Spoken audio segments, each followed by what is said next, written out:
In a remarkable bid to revolutionize agricultural practices, the Farmers Pharmacy, a dynamic association founded in 2022 with over 600 dedicated members, hosted an inspiring two-day workshop. The whole idea came up when farmers were having some challenges in their farms, and we are trying to complain that some of the insecticides they use in their gardens were not all that much effective. What should we do to learn how to make our own liquid fertilizers? Important for us to have a gathering, and then we teach the people how to do that, because it should be very beneficial.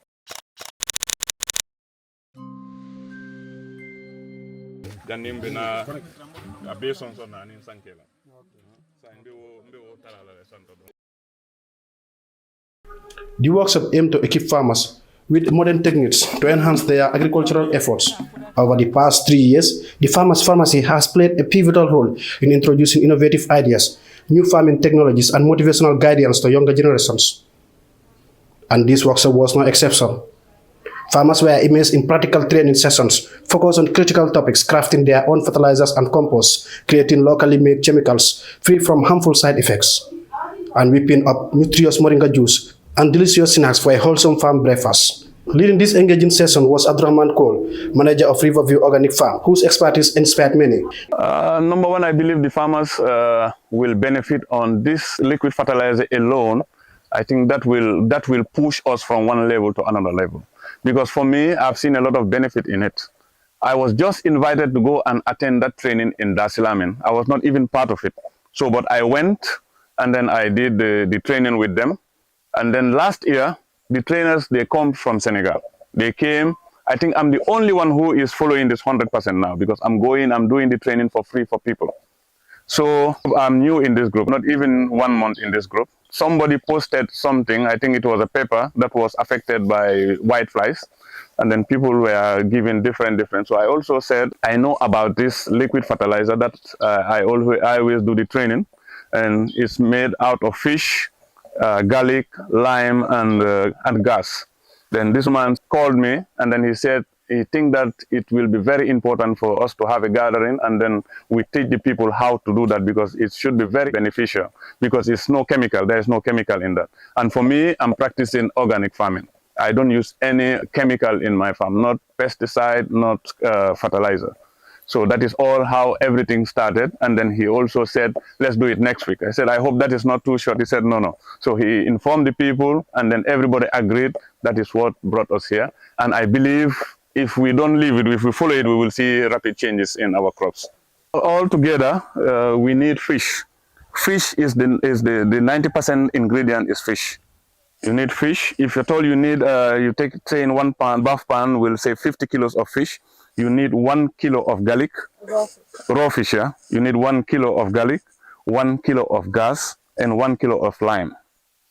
That is it. The extra thing maybe you need is water and the containers to do it. But it's a 2-day process, because the first day you will have to pound the fish, put it in a container, then put garlic, pound the garlic, add it to it, and then mix it. Then now you put water, it should be above the fish a little bit, and then mix it. Now you have to add the gas. After adding the gas, now you have to leave it for the following day. Then the gas will now do its work.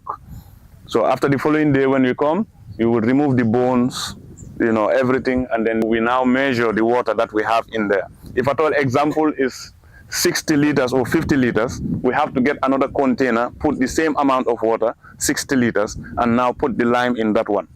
So that one also will work maybe for 30 or 1 hour. When it cools down, then now we join the two together, and then now that's it. Yeah, depending on what, if at all you already have plant, or if you are doing vegetable or you're doing trees. If you are doing vegetables, you after preparing the beds, you can water the beds with it first, and then now you sow your seeds. When you see one germinating, then you water it again. Then now you can leave it until you see the first flower. If you see the first flower now, you can water, and then you start spraying with that.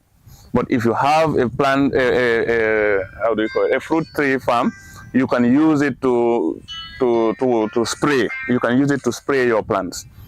What you need is every 16 liters of watering can or 16 liters of sprayer, you just need empty milk tin. That is what you use to measure from that liquid fertilizer 3 the trainer said 2, but for me, I'm using 3. So I advise the people to use 3 because it will be more stronger. It's a pesticide, it's a manure. Among the participants was Haruna Jaju, who eagerly engaged with fellow farmers in discussions and about sustainable practices. Thank you so much, Mr. Gajiko. I am Haruna Jaju from Faraba, Kairaba, and I'm also a farmer.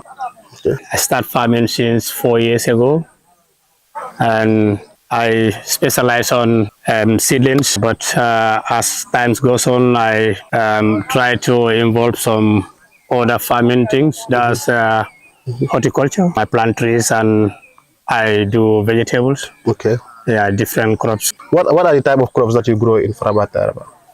Right now I'm growing bitter tomatoes, tomatoes, garden egg, and okra. And okra. Yeah. Very well. And some guana. Very well. Aside from food production, what other benefits are you anticipating to have in the crop system that you're doing? This is very, very important. I think in agriculture, you can gain many things out of it. That's health, medicines, you can gain wealth in it. So I think I understand both of this. This is why I really try to focus on it because I understand since I started this agriculture.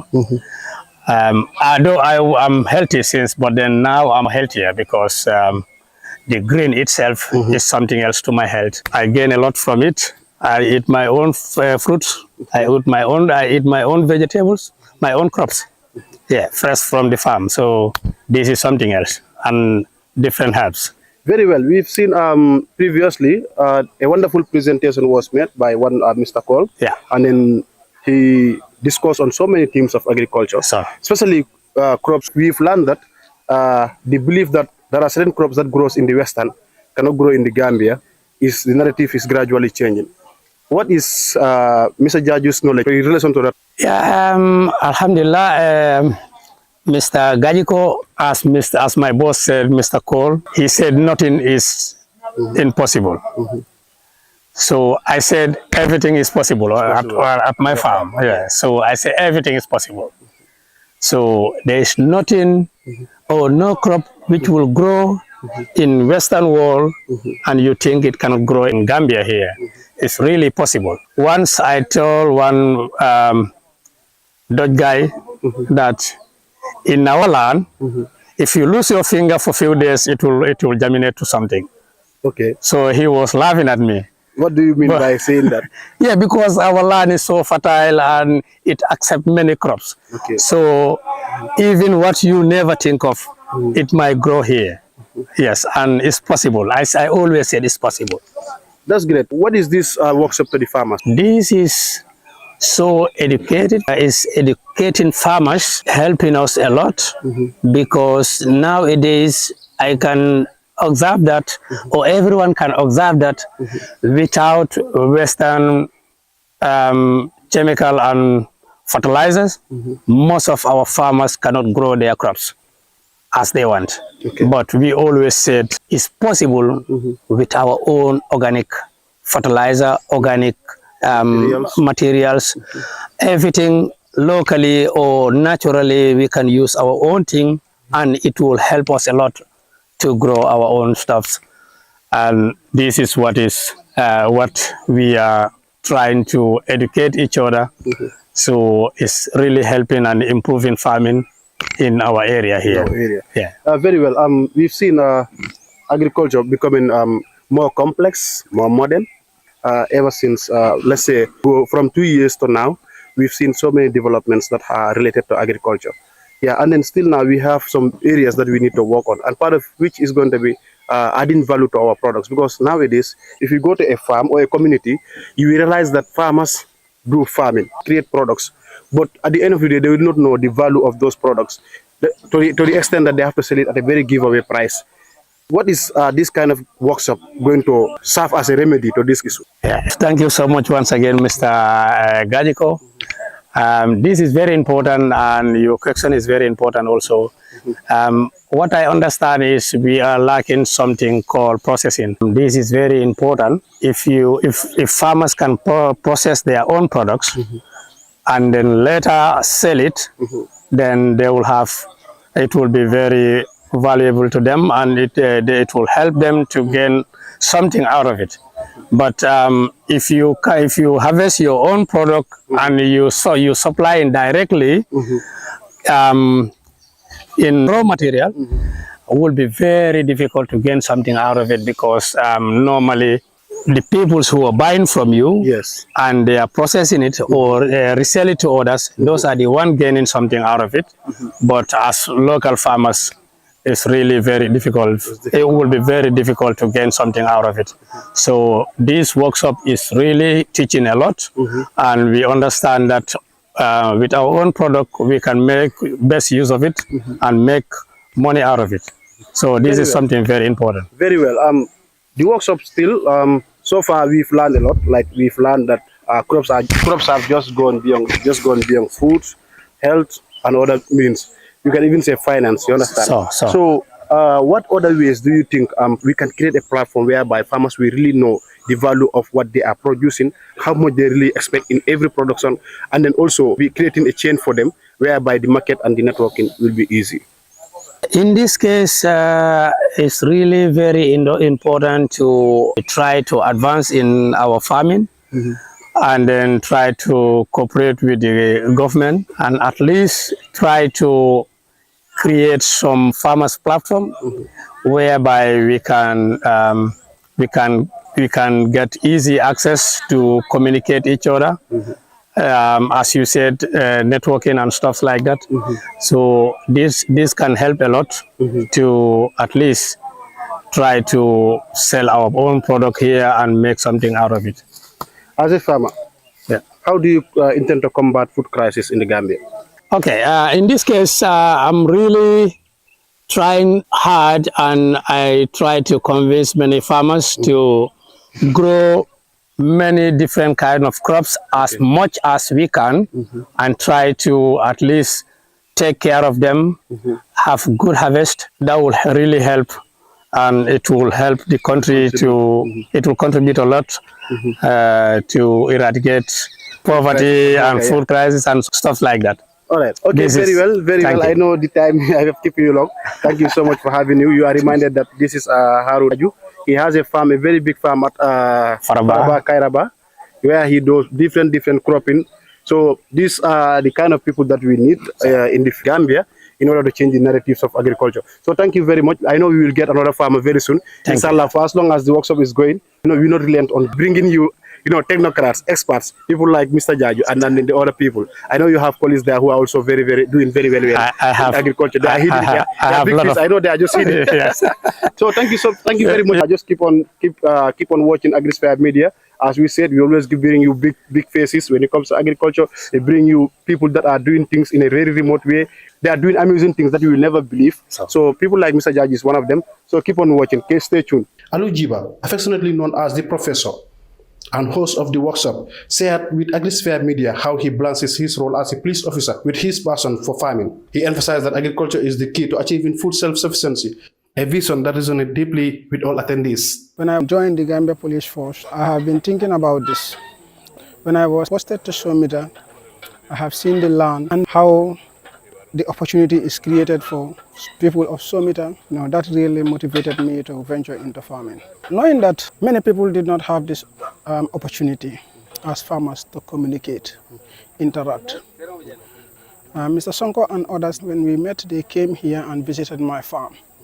When they spoke about this group, which is Farmers in Gambia, when I was added, it motivated me. I found people who are very, very motivated, who are skillful, experienced. When they approached me with this call by Abdurrahman Cole, I find it important, and it will give me the opportunity to interact, learn, and also giving the opportunity to other youths who are outside, who do not have this opportunity, you understand, to see what is going on here, benefiting from this chemical liquid fertilizer which we make here. This liquid fertilizer, understanding that we have one of its type which we are using, one of the gallon, 1 liter of it is $2,000. 5 liters of it is $10,000. Mr. Cole, Abdurrahman Cole, a good brother, said, no, we cannot continue buying this. We cannot continue asking farmers to buy this. What should we do to learn how to make our own liquid fertilizers? This brings this important call to see about 50 participants, Saturday and Sunday, giving them accommodations, giving them food. You know, we have Gambians who sponsor this. Mr. Cole has did everything possible to make this training possible, bringing everything that we needed, free of charge, from his pocket. This motivated me, and a lot of compliments to all the participants and Abdurrahman Cole, the trainer. You know, and then definitely there is nothing that I can say here other than thanking all the participants, the trainer, and the sponsors. We understand as Africa We Rep Farm, we understand going back to the land is a nationwide call. Seeing our youths endangering themselves using this porous journey to Europe or anywhere you may call it is one of the motives that motivated me to venture into farming. Understanding that our forefathers were thinking farming is not a solution for us. Yeah, this is the grace plant. We have the red one, the green one, and the purple one. So it's normally propagated by seeds or by cuttings. But it's a wine plant. You have to get a shade place where it will also hang. It's very easy. If at all you use the seeds, it will take a little bit longer time. Maybe most of these seeds will take 10 to 15 days. But if at all it is a cutting, it will take like 10 days, then it will start shooting out from the cuttings. Yeah. But some of the time they will bring new leaves, but by then they don't even establish roots now. But they will take some time to establish roots, and then they will continue like that. Yeah, this also is another plant we call leaf of life. We call it leaf of life. It's a good plant. We use it to heal if you have goiter, that's from your throat to your chest, it will clean up everything. So it's a very good plant. We call it a miracle plant. Miracle leaf, some call it miracle plant. Some call it never die. Yeah, you can chew it, just wash it clean, chew it, and then swallow the water, and then you spit out the chaff. So you can also boil it if you want, and then you can drink the water. This is a coffee plant. This is the Arabican coffee plant. We have two varieties, the Arabican and the Robusta at the farm. But this is the Arabica. The Arabica have a narrow leaf, and the Robusta have a wider leaf. So, but they all produce almost the same. The beans are almost the same. So they produce very well, and it will take like 2.5 years. Some will take 3 years, depending on the care that you give to the plant. But it's very good. Most of us believe that they cannot do well in the Gambia here, but it's doing very well. Right now we have about 130 plants that are producing, and then we have about 200 plants that are still young plants. Yeah. This is a soursop plant. It's very good. Even by eating the fruit itself, it's anti-cancer. The leaves also can be processed as tea. You can use it as tea. It's good for high blood. It's good for diabetes and lot more. Because some of these plants, you may know one or two health benefits. Somebody also will know another 2 or 3 health benefits from it. So they are really very, very helpful. And the guava leaf. Yeah. It's also good for stop diarrhea. Yeah, the guava leaf, and you can blend the guava leaf and the soursop leaf. It's very good, even for malaria and all those things. Yeah. Yeah, this is our famous bitter cola. We all know the cost of bitter cola in the Gambia here. Most of us also believe that bitter cola is difficult to propagate or to grow in the Gambia because of the time. Sometimes you may put a bitter cola seed in the ground. It will take it can take 1 year before it germinates. But we also try to do some research on it. Then we find out from 2 different people. One of them will soak the bitter cola seeds in water for 3 days. But he will change the water every 24 hours before he plant them. So when he plant them, it will germinate in 3 weeks or maximum 1 month. And the other one says a different idea. He will look for the bitter cola. He will assume that he divided the bitter cola into 3 parts, and the part that he believes is the under, he will cut it completely, and then he will grow. He will put this one in the soil. God willingly, that one also will grow in 3 weeks or maximum in 1 month time. So It's not difficult at all. Anytime that we try, then we always see results. So we can all try it, we can all do it together. Papaya. That's pawpaw. Do have. Yeah, this is a pawpaw plant. I don't know which variety is this, but there are a lot of different varieties on them. You have the short one, they have different names. They have solo, red royal, red lady, pink lady, different. Yeah, they have different varieties, and it is also very good. The leaves are also medicinal. It's good for yellow fever, they say. It's good for yellow fever, even fever. And the roots. Even fever. I've seen somebody who dried the leaves, and then when you are eating, they just put the powder around your food and eat it. It's good for a lot of different illness. So the roots also, other people will use the roots for different other traditional healing. There are a lot of benefits depending on where you are. I may know it this for this other one will know it for that. So they are all really very beneficial. Sure. Touch me not. This is a sensitive plant. Some will call it touch me not because when you touch it, then it will slip out. So, but it's also a miracle plant. People use it for healing stomach problem. Some use it for poisonous snake bite as well. But it's good to have it somewhere because it's fun. When you have it, when you walk tired, you can come and have fun on them. So I think it's very good for every farmer to have it somewhere. Yeah. Ginger. That's ginger. Yeah, this one it's a giant ginger. It's very big, but it's not that spicy as our own local ginger here. But no, mainly you can use it for food seasoning. You can use it for other purposes as well, but mostly you can use it for food seasoning. Normally, when we have it, we dry it out and then we grind it to powder. You can put it in any food stuff, any cooking you can put it there. It's very spicy, and even if you take the smell of it, you will know that this is really health. It has some health benefits. Yeah, that's the giant ginger. Got a pineapple. Yeah, bring the pineapple. Yeah, this is a pineapple. It's a seasonal plant. Doesn't matter the size. When the time comes for it to produce, it will flower. It will flower from here, and then it will also produce the fruit. Then on top of the fruit, it will still have a crown like this.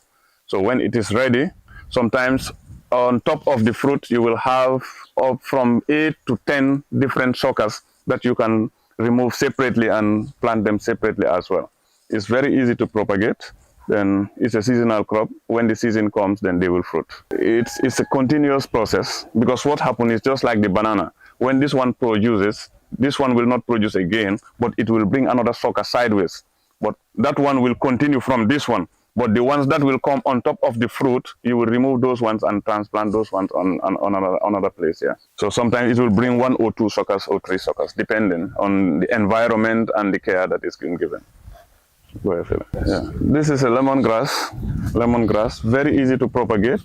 Even this one now, if we divide it, every one of us can have one piece. When you grow it, it will grow very fast still. So it is very, very good. For me, I call it it's a medicine for the ladies or for the women. So we have to follow some of these things. I think we all have to come back onto these herbs. We have to follow. We can Google, see the 10 best uses of lemongrass, then we will see what it does for us. All these things are very, very good. I don't say we should not use hospital medicines, but we have to take more of these things because they help, or there are no side effects in these things. So it's very good. Even this one, if you put it on the ground, within some short time, then you will have a big bunch of it. So it's very easy to grow.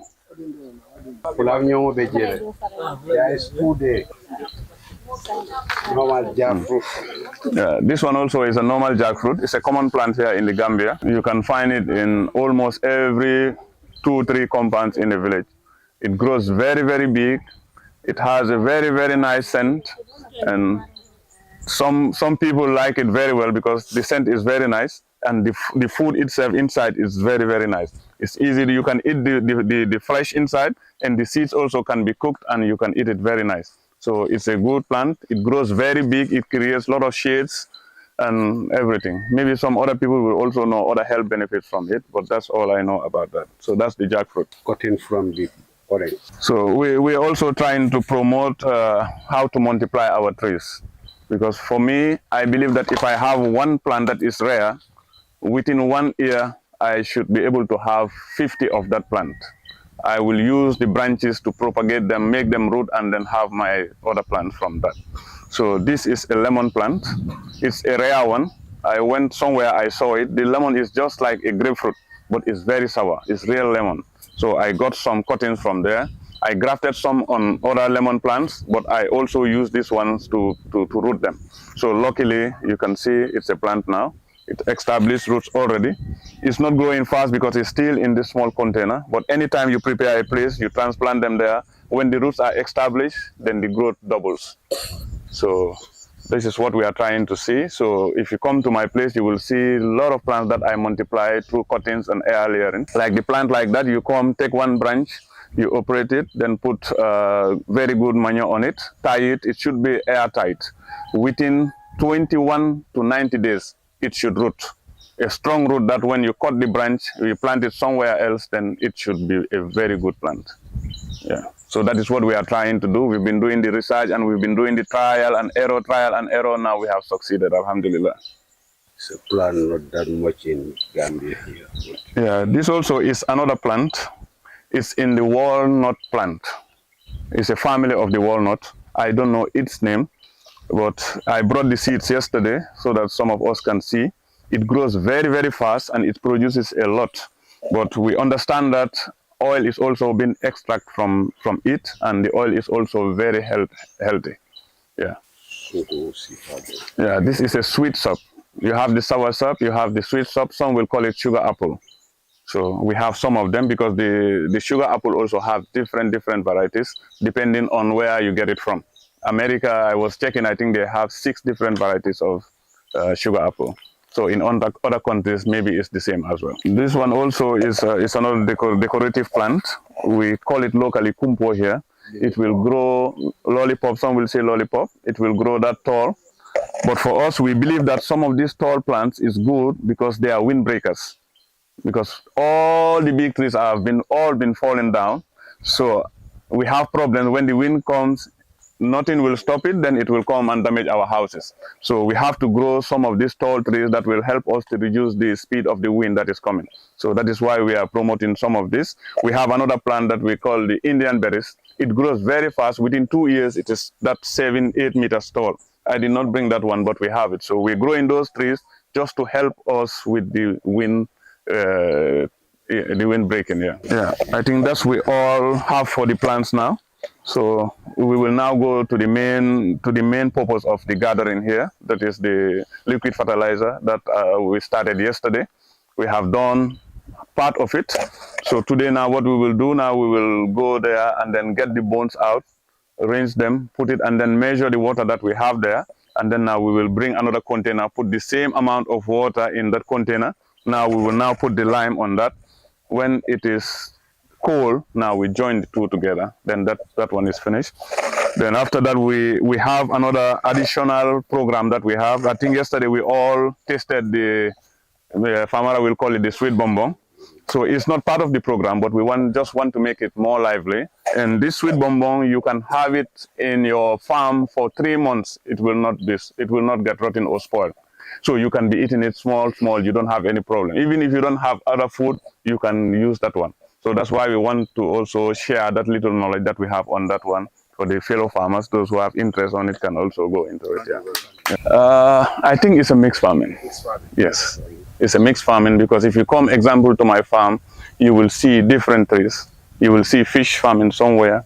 You will see, I have a lab where I do my trials and everything. You will see different things. So I just venture into everything. What I am looking for is to pave an easy way for not me, or for not us here, but the younger generation that are coming. Because we are also enjoying certain environment here. That road was paved by our grandparents. So we are using that, enjoying that one. I think we should also do a contribution for the younger ones to come and get easy access to what we want to do. Yeah, the health benefits is number one for me. The health benefit is number one. If somebody is going to the farm working, you are healthy. If you are sick, you cannot do that. So health is number one. And health is expensive. But for me, health is cheap because we have all these things here. I do it with the young people for now. I do it with schools. I do it with other farmers. Any farmer that needs my assistance, if I can do it, if I have the time, or if what he needs, if at all I have that knowledge, I normally go and do it.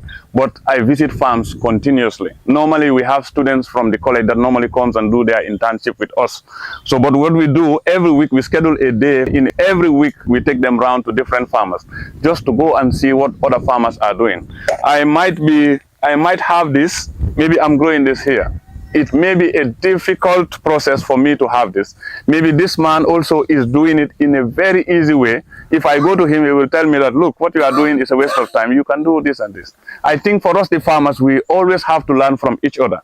I understand this way. This other guy understands it this way. So if we interact, it's going to be easier for all of us. So that's my own feeling. And that is how I want to do it. And my own thing is for the younger ones to come and take it from us and then move it, because I think they are the one who can take the Gambia to that level. For us, I think we all failed already. I'm a trained carpenter. I went to GDTI. That's what I was doing. I like doing furniture, because you will never come and give me this picture. This is what I want for you to build, and I build it exactly. It's not possible. You must have to see my handwork on it. So I don't do just like that carpentry. No, I do standard carpentry. That's my job, and that is what I like. So I get into this agriculture by passion. So I was doing agriculture like that, but now I said, look, some of these things we always say it's not possible. I think it should be possible. So I always tell my people that when the white people came, they tell our people early to bed, early to rise makes a man healthy, wealthy, and wise. Our people will go to sleep, and then they will come and steal all our things and go. So it's that belief that is there, because before they make our people to believe that all these things is not possible in the Gambia or in Africa. But instead, they will push our people to grow cotton, groundnut, and all things, the things that they will take to their country, add value on them, and then bring them back, selling back to us here, the poor people. So we should say no to that. So our grandparents, some of them were educated. They cannot change that. Our fathers, they cannot change that. For us, we cannot change it. So who can change that? Maybe our children. So we have to help our children to come so that they can change that mindset of us. So when I started that, I started going around bringing things. I started with the early layering first. The guy who bought the first apple for me, I don't even know him. He's a Gambian, a Nigerian, Senegalese, but he was going through my YouTube. Then he went to Dakar, he saw the apple plant in a container. It was fruiting. He bought that for 200,000 CFA. At the time, it was 17,500. But now, if you check 200,000 CFA, it's about 20-something thousand dollars. He bought it. He don't even know me. So he called me and he said, I bought this apple for you. I said, but why? What's the price? He told me. I said, why will you spend that money for me and you don't know me? He said, because I've seen what you are doing now is for the future. So he put that in a vehicle, and then he came to Karang. We met, and then he gave it to me. I am working on that, and I will always be working on that. As I said now, let's just take an example on the coffee. Already I have 130 plants that are producing. So maybe in the next 2-3 years, because I want to take a long time, 2-3 years, maybe if the people understand the concept, people will not bring in coffee. Because already I have 200 seedlings that are on the ground already. So if all those ones started to produce, maybe we will not need to bring coffee in. Instead, we will be thinking of exporting coffee. I have certain plants that are like the cocoa plant. I have a cocoa plant that grow in my farm for only 2 years, and it has started producing. I have almost 50 plants of cocoa. So maybe in the next 2-3 years, I will have more than that. And if all those ones started to produce, and we try to add value on it in the Gambia here, it's going to be better for all of us. I have started doing that. I showed you the coffee bean yesterday. And the chocolate also, I will try to make my own local chocolate, and then people taste it. And if the people say it's fine, it's fine. Strawberry, I started strawberry, and I started making my own strawberry ice cream. And it was good. People like it. So I think try and fail, then we succeed, then at least we have paved a road. Yeah, I'm doing anything possible in agriculture. I'm trying to do something. I'm doing fish also. I'm rearing fish. I have tilapia, I have catfish, I have also this decorative fish. I even have a crocodile. I have so many different things. So I also have plants that are not here. I have a special rice. that I will not reveal the name here, but when you come to the farm, you will see. But it's a special one. It's the first time we have those seeds in the Gambia here. So I'm trying to multiply them, maybe not this year, but next year, by the grace of God, we can also be able to give to other farmers to grow them. Yeah. But there are a lot of things that are happening at the farm there for now. Yeah, the younger generation, what I always say, let's not listen to what people say. Because the concept or the belief that we have here is agriculture or any technical field is for the dropouts or for those who didn't go to school. So if that one did not change, it's going to be difficult. So let them come. Let's not wait for government. Let's not wait for any help. Let's just try. If any help is coming, let it meet us on the way going, then help can go. But if you sit down and say, I'm waiting for government, then you will never start. So you have to start, and then anything that is coming then will go your way. As the workshop drew to a close, excitement filled the air as new leaders emerged. The association appointed an enthusiastic executive team. Abdurrahman Cole as the president, Odil Gomez as secretary general, Famara Baji as the public relations officer, and Alaji Tairu Koli as the advisor. With fresh leadership and renewed energy, the Farmers Pharmacy is poised to continue its vital work in empowering local farmers and transforming the agricultural landscape.